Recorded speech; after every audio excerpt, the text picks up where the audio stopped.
जिन्हें इंदिरा गांधी ने जेल में डाला।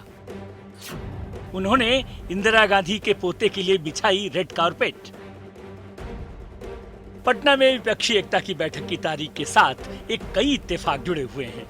पहला तो ये बैठक इमरजेंसी की काली तारीख 25 जून से महज 2 दिन पहले हुई, और दूसरी कि इस बैठक में इंदिरा गांधी के पोते राहुल गांधी का स्वागत वो लोग करते नजर आए जिन्हें इंदिरा गांधी ने इमरजेंसी के दौरान जेल में डाला था। समय समय की बात है, एक दौर में विपक्ष इंदिरा हटाओ के नारे देता था, आज मोदी हटाओ के नारे दिए जा रहे हैं। उस वक्त का मकसद भी साफ था कि लक्ष्य सिर्फ सत्ता थी। इस वक्त का लक्ष्य भी साफ है, वो है सत्ता। क्योंकि महंगाई, बेरोजगारी, गरीबी जैसे नारे सिर्फ चुनावी हैं। ये बताने की जरूरत नहीं है, क्योंकि इन नारों को लेकर अगर किसी सियासी दल की जरा भी दिलचस्पी रही होती तो गरीबी हटाओ का नारा आज का तो है नहीं।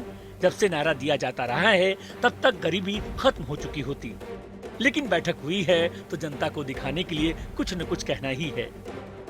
हमने ये निर्णय लिया है कि हम एक साथ काम करेंगे, फ्लेक्सिबिलिटी के साथ काम करेंगे, और जो हमारी विचारधारा है जिसको हम शेयर करते हैं उसकी हम रक्षा करेंगे। अगर ये एक प्रोसेस है, ऑपोजिशन यूनिटी की एक प्रोसेस है, और ये अब बहुत गहरी तरीके से आगे बढ़ने जा रही है। राहुल गांधी की बात से तो साफ है कि इस बैठक में बहुत कुछ निकला नहीं है, क्योंकि अभी से अगली बैठक की बात कही जा रही है।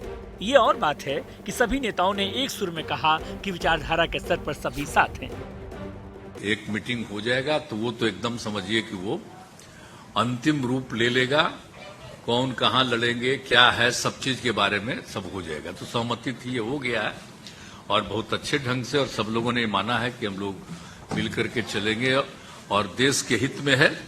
अभी जो भी शासन में है वो देश के हित में काम नहीं कर रहे हैं और सारे इतिहास को बदल रहे हैं। आजादी की लड़ाई को भी भुलवा देंगे।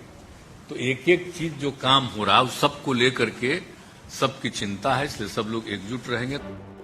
विपक्षी एकता की इस मुहिम की शुरुआत नीतीश कुमार के पहल पर हुई थी। नीतीश ने कई राज्यों का दौरा किया और सभी दलों को साथ लाने की बात हुई। नीतीश ने दावा किया था कि इस बैठक में कुल 18 दलों के नेता शामिल होंगे और सभी एक कॉमन मिनिमम प्रोग्राम को तैयार करेंगे। लेकिन जब बैठक शुरू हुई तो 15 दलों के नेता ही पहुंचे।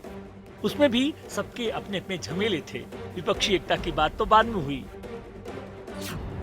पहले अरविंद केजरीवाल ने अध्यादेश का मामला उठाया और समर्थन मांगा। उमर अब्दुल्ला को धारा 370 के मुद्दे पर केजरीवाल के रुख पर हैरानी थी। ममता बनर्जी को बंगाल में कांग्रेस की ज्यादा दखल पसंद नहीं है। साफ है, सबका अपना एजेंडा है, और जब एजेंडे के साथ बातचीत होती है तो फिर कॉमन मिनिमम प्रोग्राम बन पाएगा, इसमें संदेह है।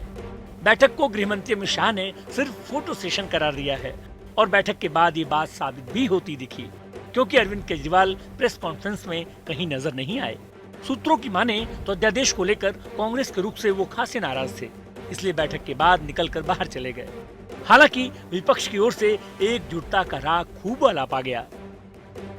आंदोलन यहाँ से देश में शुरू हो गई और देश के इतिहास में इसका स्वीकार किया गया, और आज की स्थिति में जो नीति को बुलाई और सब साथी यहाँ आ गए, इनमें से जो बातें हो गई, जो तय करने का इस पर हमने बहस किया, इसका आखिरी सिरजा की मीटिंग में हो जाएगा। विपक्ष की बैठक को बीजेपी ज्यादा भाव देती नहीं दिख रही। बीजेपी ने इसे सांप नेवले का गठबंधन करार दिया। जैसे मोदी फोबिया हो गया हो, मोदी जी का खौफ इतना सता रहा है कि उनको जो एक दूसरे के विरोधी हैं, सांप और नेवला जैसे संग नहीं रह सकते, केर बेर का संग नहीं हो सकता, उसी प्रकार की संगत जैसे उत्तर प्रदेश में जब 2019 के लोकसभा चुनाव हो रहे थे, सपा बसपा का बेमेल गठबंधन हुआ।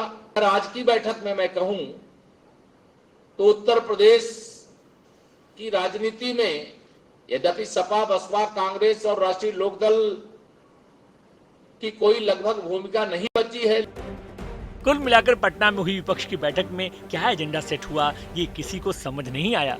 सिर्फ ये कहा गया कि मिलकर लड़ेंगे। कैसे लड़ेंगे, सीटों का गणित क्या होगा, सीटों के बंटवारे का हिसाब क्या होगा, क्या कांग्रेस अपनी सीटें कुर्बान करेगी, क्या क्षेत्रीय दलों के दबदबे वाले प्रदेशों में कांग्रेस समझौता करेगी, ऐसे तमाम सवाल अधूरे ही रह गए। सवाल उठता है कि पहले की तरह ही विपक्ष तारीख पर तारीख वाली बैठकें करता रह जाएगा, और ऐसा हुआ तो भानुमति का कुनबा चुनाव तक बचेगा कि नहीं, ये बड़ा सवाल है।